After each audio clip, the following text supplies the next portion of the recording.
she is doing a demo. Maybe you can do a demo بتعمل now. لكم استعراض دلوقتي للعملية.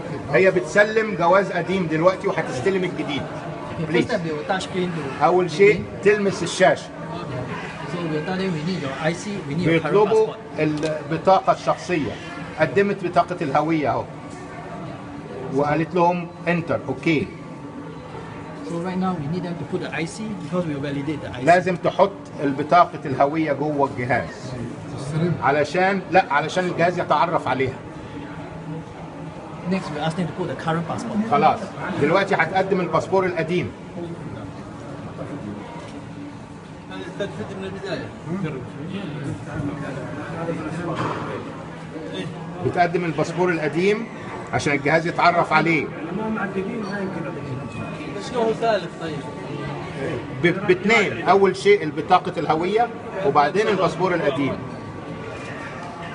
اهو الجهاز اشتغل. Right now we'll do a fingerprint verification. وبعد كده الاصبع الابهام علشان يتعرف عليها الجهاز ان هي صاحبة الباسبور.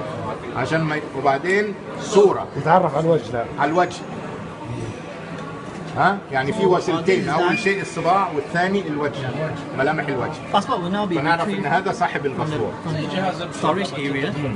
Before we dish you out, we'll do one more round. دلوقتي الباسبور هيبداوا يحضروه في الداخل، بس قبل ما هيطلع الباسبور لازم تحط صباعك مرة تانية. The whole transaction of this take less than 3 minutes. العملية دي بتاخد عادة في حدود 3 دقائق لحد استلام كيف الباسبور. يغذوا الجهاز بالجوازات والإقامات؟ ده سؤال تاني بقى بعد ما يخلصوا اسألهم. حاضر على عيني. حاضر. أهم شيء ستيب 1 يحطوا الجواز. حاضر. يا باشا المهم نشوف بس الاول. ركز معي. ستيب 1 يحطوا الجواز صح؟ البطاقة تو أول شيء. البطاقة، البطاقة أول شيء، بعدين الجواز، وبعدين الجواز، وبعدين وبعدين الأصبع، وبعدين الوجه. أهو بتعمل تاني الصباع. سوري. هذا قاعد تصور فيديو. أوكي ادي الباسبور أهو طلع أهو. Then the passport will come out. أهو الباسبور هيطلع من هنا. شوف أهو. new one. نيو. خلاص واتلغى القديم. وانسحب لما ينسحب معاه. ما هتحتفظ عندهم بيه. ما عندهم بتحتفظ بيه عادي. تكنسل. اتكنسل.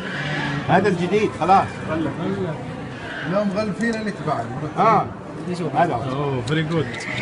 الجديد طلع اهو. القديم ما تقدرش تستعمله خلاص لانه الغي.